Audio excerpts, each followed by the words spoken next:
In this video, I'm going to explain the 3 reasons why foam rolling is not helping your hip pain. I'm also going to reveal what a foam roller is actually useful for when it comes to health, fitness, and living an active life. Finally, I'm going to show you what you should actually be using to help alleviate your hip pain. But first, comment down below with how you use a foam roller in your everyday life. Hi, I'm Dr. Nicholas Mercer, physical therapist and your guide to a pain-free life. I want to start by saying that I very rarely tell people that one tool or technique is good or bad, unless the research definitively shows it has a negative effect on one's health. Rather, tools and techniques are either appropriate or inappropriate for a specific person achieving a specific goal. Many cases of hip pain are caused by trigger points, which are tiny spasms in specific muscle fibers of muscles in and around the hips. If you have ever felt a muscle knot, it was likely a trigger point. These spasms are often a result of the muscles working harder than they were meant to without the proper strength and control. So instead of being able to contract and relax like a normal muscle, they spasm to form what is essentially a metal cable, hoping to suspend the joints of the body in the required positions. Unfortunately, when these muscles spasm, they restrict the blood supply to that muscle, which makes it spasm even more, and eventually the nerves in the area can't receive enough blood or move through the soft tissues very well. This causes pain in and around the trigger point, but also radiating pain to nearby body parts. In order to help break this spasm, we have to increase the blood flow to that muscle fiber. Now, foam rolling is thought to help improve overall blood flow in an entire muscle. However, there are 3 reasons why this is not an effective method of releasing a trigger point. First, getting the required pressure to target a trigger point is nearly impossible using the broad surfaces of a foam roller. You can put your entire body weight into the foam roller, but if the area you're targeting is not specific to the trigger point, we won't get the targeted blood flow back to the spasm. In addition, you don't get a lot of friction in the soft tissue when you use a foam roller, since you're simply rolling over the muscle instead of applying a shear force. Friction in the soft tissues involved in and surrounding the spasm is important in restoring blood flow to the spasm. Lastly, we can't forget about the nervous system. Foam rolling is often used as a passive modality. You foam roll and then you turn your brain off to try to ignore the discomfort of the technique. But even if you restore the blood flow, if you don't teach the nervous system to properly control the function of all of the muscle fibers in that muscle, you'll soon find that the trigger point has returned. So here we have the cycle of trigger point and pain. You get a trigger point, decreases blood flow, we get pain, so you go get treatment, passive treatment. Increased blood flow, awesome. But if you don't change how you move and you continue to move poorly, that trigger point is just going to come back. We just go through that cycle over and over and over.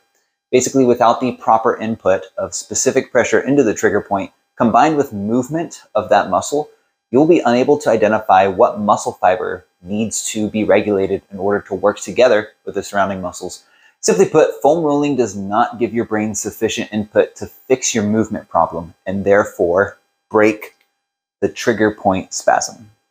This is important for those suffering from FAI and Labral tears because these are at their core movement problems. If trigger point spasms are present in the muscles that control the hips, compensations such as anterior pelvic tilt and rotation avoidance will cause the femur and the acetabulum to pinch in the front and irritate the labrum.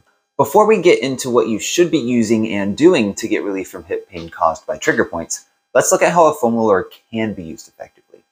Research shows that foam rolling prior to exercise can help alleviate muscle soreness after exercise, as well as have a minor effect on improving flexibility, although a lot of this research was done on sprinting specifically. From a rehab perspective, foam rollers can be used as a fulcrum to help regain joint mobility, specifically in the thoracic spine. They can also help improve range of motion of extension in the lumbar spine by lying on top of it and allowing the spine to adjust over it. Turning it 90 degrees, you can use it to help stretch your chest and the front of your shoulders. As you can see, foam rolling is an appropriate technique if you're trying to reduce muscle soreness and, to a minor extent, flexibility. And a foam roller can be a helpful tool when used appropriately to decrease various different types of pain. But the question remains, how can we release trigger points that are contributing to hip pain if a foam roller doesn't cut it? We have a few options. If the trigger point is easily accessible, you can use your fingers or thumbs to apply direct pressure. This is more easily done in the neck, chest, and the front of the thighs. For the hips, I recommend using a tennis ball or a lacrosse ball. Really, any object that will allow you to slowly sink your weight into it and apply direct pressure. There are a ton of tools you can find online, but most of my patients find a lacrosse ball is the best all-around choice. Since we're talking about hip pain, I'll demonstrate how to release trigger points in the gluteal region. Sit one of your glutes on a lacrosse ball, right here. Now, when you find a particularly tender spot, you may notice a little bump or a knot, and the muscle might even twitch. That is the trigger point that you want to focus on. Now, you found the spasm. How do you release it? When you feel tenderness, apply more pressure, but don't let the pain go above a 6 out of 10. Take a deep breath and focus on the spot of soreness.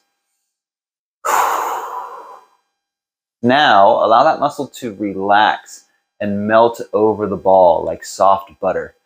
After 2 or 3 breaths like this, slowly rotate your hip in and out for a few reps.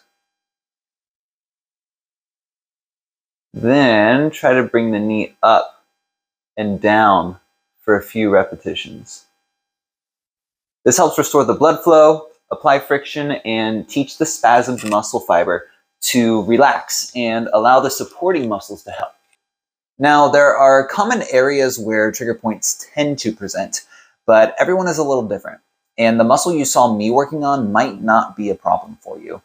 Also, you'll typically have 2 or 3 trigger points in the same muscle, so after you release one, try to find 1 or 2 more in the same muscle. And if you struggle with FAI and hip labral tears, you will likely have trigger points in the side of the hip and the hip flexors as well. These muscles might be sore the next day or 2, but over time, with consistency, these techniques will become more comfortable, and you should notice a significant improvement in your hip pain. I hope this video helped you understand the benefits and limitations of foam rolling, but most importantly, I hope it makes you feel better. Please comment below with what has helped your hips the most, and make sure you subscribe for more videos on living without pain. Thanks for watching.